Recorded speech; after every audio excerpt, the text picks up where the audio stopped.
El primer paso para comenzar la restauración es el análisis de la composición tanto del papel como de la tinta. Este códice era un manual de trabajo, de uso para consultar las principales normas jurídicas. Para que vean cómo es, en rojo era el título de esa norma, en negro el desarrollo, y para certificar que todo lo que había recogido aquí era cierto, la firma de los notarios, como esta ahora los historiadores tendrán que estudiarlo porque la mitad de su contenido es inédito.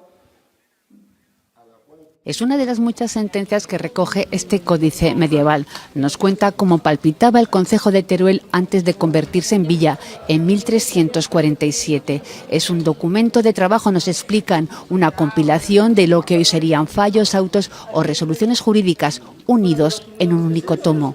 Se copian todos esos grandes documentos jurídicos aquí por dos razones. Primero, para preservarlos.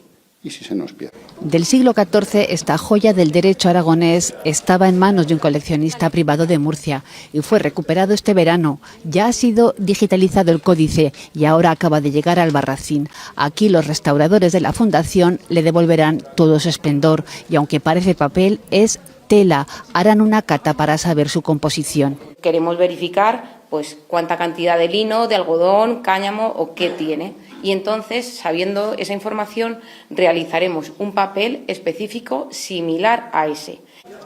Los técnicos tendrán que elaborar en pergamino unas cubiertas ahora desaparecidas. En total, 3 meses de laborioso trabajo. Después se guardará en el archivo de Teruel para que entre sus palabras en latín y romance nos acerquemos un poco más a la historia de Aragón.